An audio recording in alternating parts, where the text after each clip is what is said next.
It's an idea so outlandish it borders on science fiction. Yet the physics suggests it's not just possible. It may be inevitable for a truly advanced civilization. Imagine not colonizing a distant planet, not even building a megastructure around a star. Imagine moving the entire star itself, relocating it across the galaxy. It sounds like cosmic theft, doesn't it? Stealing a star. But what if there's no owner? What if the universe is just a canvas, and an advanced species decides to redraw a corner of it? We're talking about technology that makes Dyson spheres look like sandcastles. Why would anyone attempt this? To escape a catastrophic galactic event? To seek a richer cosmic neighborhood? Or for something deeper? Survival against the ultimate enemy, time itself. Get ready to have your understanding of what's possible redefined. To understand how a civilization could steal a star, we start with the stellar engine. The concept was proposed by Russian physicist Leonid Shkadov in 1987. The core idea is deceptively simple, even if building it isn't. Picture a colossal curved mirror, thousands of kilometers across, an ultralight, highly reflective megastructure, a solar sail on a cosmic scale. Every star constantly radiates energy as photons. Those photons carry momentum. When they hit a surface, they push it. This is radiation pressure, a real, measurable phenomenon. In a Shkadov Thruster, the mirror sits on one side of the star. It reflects a portion of the star's own light back at itself. On the side without the mirror, radiation pressure pushes the star away, as always. But on the mirrored side, the reflected photons push the star too, in the same direction. It's like two invisible hands, pushing the star the same way. The mirror isn't fixed. Gravity binds it to the star as they drift together. A self-propelling system, star, sail, and any planets, all moving as one. The thrust is incredibly subtle.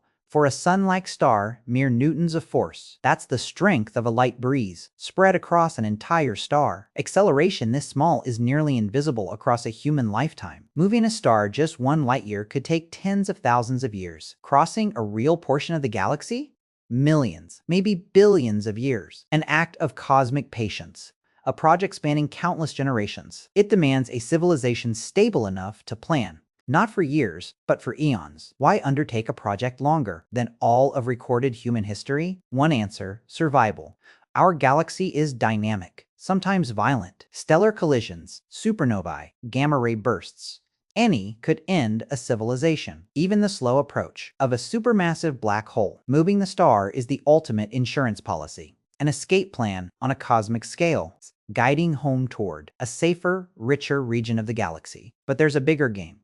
The universe is expanding. Resources are finite. Stars burn out. Eventually, all matter decays into a cold, dark silence. A civilization capable of stellar engineering might aim for denser gas clouds, fuel for future stars, or guide their star into the deepest void, chasing new cosmic real estate. The ultimate motive: literally trying to outrun the end of the universe. The engineering itself is staggering. This isn't a simple reflector. It would need to collect a star's energy output just to power itself. Materials must survive extreme heat and radiation. For geological timescales, building it might mean disassembling entire worlds for resources. Imagine being born into a journey that won't end for hundreds of thousands of generations. Cultural memory strains under that scale.